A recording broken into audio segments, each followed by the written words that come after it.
అయితే ఒక 20 years back చూసుకుంటే అప్పటి యూత్ స్క్రిప్ట్ పేపర్స్ పట్టుకొని ఫిల్మ్ నగర్ చుట్టూ తిరిగే పరిస్థితి ఉంది. సో సేమ్ సిచ్యువేషన్ ఇప్పుడు ప్రాజెక్ట్ రిపోర్ట్తో అదే యూత్ కంపెనీ స్టార్ట్ చేయాలని, స్టార్టప్స్ చేయాలని వస్తున్నారు. సో మన హైదరాబాద్ ఎకో సిస్టమ్ దానికి తగినంతగా ఉందా, ఇంకేమన్నా గ్యాప్స్ ఉన్నాయంటారా? గవర్నమెంట్ ప్రాస్పెక్టివ్ పక్కన పెడతారంటే ప్రీవియస్ గవర్నమెంట్ ఎవరైతే ఉన్నారో వాళ్ళ ఆలోచన of setting up TF is amazing thing అండి. రెండోది టీఎఫ్ని బాగా ప్రమోట్ చేశారు. నేను చాలామంది ఇన్వెస్టర్స్ని కానీ స్టార్టప్స్ని కానీ కలిసినప్పుడు 2018, 19, 20, 21 కోవిడ్ టైంలో కూడా ఇండియాకి వస్తే ఎక్కడికి రావాలి స్టార్టప్ వస్తే అందరూ బెంగళూరు ఎక్కడికి వెళ్ళాలి ఎవరు తెలియదు.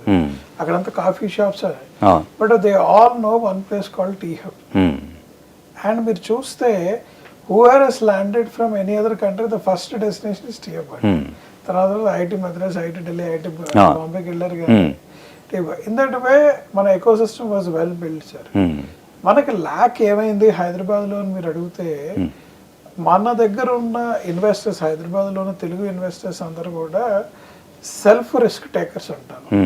అంటే నా మీద నేను ఇన్వెస్ట్ చేసుకుంటే I can earn better than నేను ఇంకోటి మీద ఇన్వెస్ట్ చేస్తే వాడు చేస్తాడు లేదా నాకు కంట్రోల్ లేదు అనేది ఆ ఫిలాసాఫికల్ చేంజ్ రాకపోవటం వల్ల కొద్దిగా స్లోనెస్ ఉండేది. రెండోది నేను అబ్జర్వ్ చేసిన కల్చర్ అండి. మీకు బెంగళూరులో ఏంటంటే ఇన్ఫోసిస్, నారాయణమూర్తి గారు వీళ్ళందరూ 90s లో పెట్టినప్పుడు they distributed ESOPs. They encourage employees to do innovation. They encourage work from home. ఆ టైంలోనే చేశారట, నాకు తెలియదు. నేను హైదరాబాద్ లో మన స్టాండర్డ్ గా 6 day వీక్ ఆఫీస్ రావడం, ఈసాప్ కల్చర్ కూడా తెలియదు మన ఈ మధ్యకాలంలో ఈసాప్ కానీ ఇంతకుముందు ఈసాప్ కల్చర్ లేదు. ఇక్కడ ఆ ఈసాప్ ద్వారా కోట్లు కదిలించిన వాళ్ళు ఎవరు లేరు. సో అక్కడ ఎంకరేజ్మెంట్ ఆఫ్ ఎంటర్‌ప్రెన్యూర్‌షిప్ ఫాస్టర్గా ఉంది, ఇక్కడ లేదు సార్. అది ఈ రోజు కూడా మీరు ఆన్ స్కేల్ ఆఫ్ 1 to 10 అడిగితే నేను చూస్తున్న గ్రౌండ్లో we are at 5 or 6. We are not even at 8 or 10 like Bengaluru. Culture develop అవుతే it will do well. Some of the good talent move to Bengaluru అంటే టు రేజ్ ద ఫండ్స్.